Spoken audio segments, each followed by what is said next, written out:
और उसके बाद जब बीमारी आई तो बीमारी में बड़े पैमाने पे हमारे लोगों की जान चली गई। जिस समय सरकार को दवाई, बिस्तर, ऑक्सीजन देना था, यह सरकार दवाई, बिस्तर, ऑक्सीजन नहीं दे पाई। कई हमारे लोगों की जान बच जाती, गरीबों की, लेकिन इस सरकार ने कोई मदद नहीं की। उस समय भी अनाज छोड़ दिया। बताओ, सरकार ने धोखा दिया था कि नहीं दिया था? और वो तस्वीरें भी नहीं भूले होंगे कि मां गंगा के भीतर इन्होंने लाशें फेंक दी। वो बहती बहती बिहार चली गई और कई गरीब परिवार के लोगों के पास जब पैसा नहीं था, दाह संस्कार करने की लकड़ी नहीं थी, उन विचारों ने गंगा के किनारे अपने परिवार के सदस्यों की, जिनकी जान गई थी, वहीं पे रेत से ढक दिया था, दबा दिया था, दफना दिया था। मां गंगा ने जब वापस कर दी थी लाशें, क्या नहीं वापस कर दी थी? सब दिखने लगी थी। अगर कोई जिम्मेदार है और किसी की वजह से जाने गई हैं, तो यही भारतीय जनता पार्टी की सरकार है, जिसकी वजह से गरीबों की जान चली गई। ये कहते हैं राशन दे रहे हैं, राशन। हम इनसे पूछना चाहते हैं, अभी ये सरकार के लोग कह रहे हैं कि हम राशन दे रहे हैं, राशन। ये भाजपा के लोग प्रचार कर रहे हैं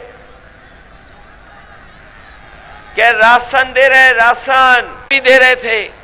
बताओ, गरीबों को देने का काम समाजवादी लोग कर रहे थे। हम ये पूछना चाहते हैं कि जब समाजवादी लोग गरीबों को घी, सरसों का तेल, चावल, आलू, आटा, दाल सब कुछ दे रही थी, तो आपकी सरकार आते ही वो हमारे गरीबों का समाजवादी पैकेट क्यों बंद कर दिया था? क्यों बंद कर दिया आपने? और ये जो राशन अभी मिल रहा है गरीब भाइयों बहनों, हम बता के जा रहे हैं, ये जो राशन मिल रहा है पहले नवंबर तक मिलना था और अब इन्होंने कहा है मार्च तक देंगे। कभी सोचना कि अगर मार्च में सरकार चली जाएगी तो कौन देगा?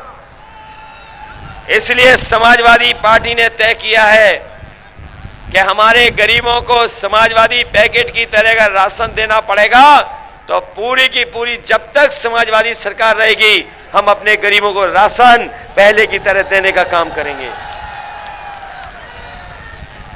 और अच्छी क्वालिटी का देंगे और हमारे गरीबों को पौष्टिक खाना मिल जाए, पौष्टिक आहार मिल जाए। उसके लिए अगर हमें सरसों का तेल, घी और अगर मिल्क का पाउडर भी देना पड़ेगा, तो हम अपने गरीबों को मिल्क पाउडर देने का काम करेंगे। न केवल हम खाने का इंतजाम करेंगे, बल्कि अपनी माताओं बहनों को हम कह के जा रहे हैं। पहले 500 रुपया दे रहे थे हम लोग, इस बार समाजवादी पार्टी ने तय किया है कि गरीब परिवारों की माताएं बहनों को 1500 रुपया महीना दे करके उनके परिवारों की मदद करने का काम करेंगे। 1500 रुपया महीना और साल का 18,000 समाजवादी सरकार में हम देने का काम करेंगे। और इधर ये लोग जानते होंगे कि बिजली को लेकर के बहुत सारा बिल आ रहा है। महंगी बिजली कर दी बीजेपी वालों ने।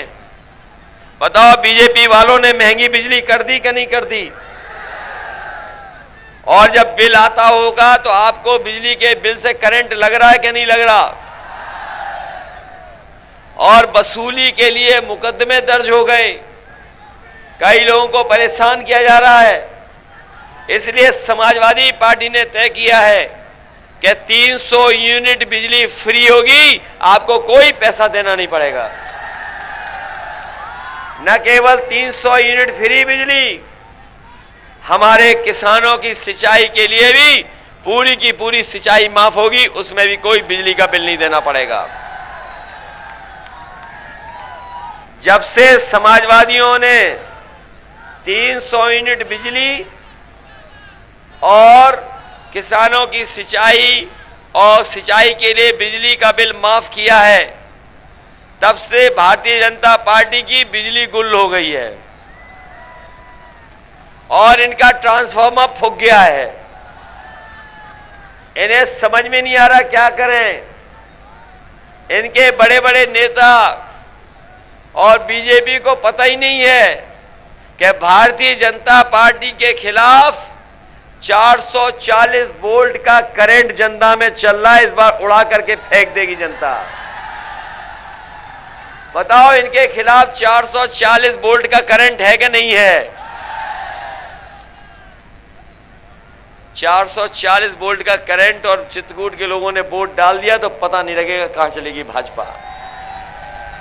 याद करना किसान भाइयों, ये वही भारतीय जनता पार्टी के लोग हैं जिन्होंने 3 काले कानून लेकर के आए थे, और जब काले कानून के खिलाफ हमारे किसान एकजुट होकर के लड़ रहे थे तो इस सरकार ने परवाह नहीं की। हमारे किसान भाई जानते होंगे, जब आंदोलन चल रहा था काले कानून का, जो ये किसानों के खिलाफ लाए थे, और अगर वो काले कानून लागू हो जाते तो हमारे बहुत सारे किसानों की जमीन छिन जाती। आप अपनी जमीन पर अपनी मर्जी की फसल नहीं पैदा कर पाते। आप अपनी जमीन अगर अपनी आने वाली पीढ़ी को देना चाहते तब भी आप जमीन नहीं दे पाते। उस काले कानून के खिलाफ न केवल उत्तर प्रदेश के किसान, पंजाब के किसान, हरियाणा के, बल्कि पूरे देश के किसान उसके खिलाफ थे। और जैसे ही समाजवादियों का गाजीपुर से रथ चला और लखनऊ पहुंचा, भारतीय जनता पार्टी ने तीनों काले कानून वापस ले लिए। बताओ, ले लिए कि नहीं ले लिए? और इधर बीजेपी के आपने भाषण सुने होंगे, इनके नेता ABCD सिखा रहे हैं हम लोगों को। कभी कहते N फॉर ये, फिर कहते Z फॉर ये। और एक नेता तो ऐसा है जो 12वें के बाद फिर इंटर करा रहा है। इनका नेता ऐसा है एक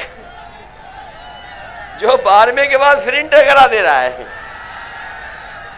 और आपने देखा होगा कि जब घर घर प्रचार हो रहा था, डोर टू डोर प्रचार हो रहा था, एक नेता थूक लगा के पर्चे बांट रहा था।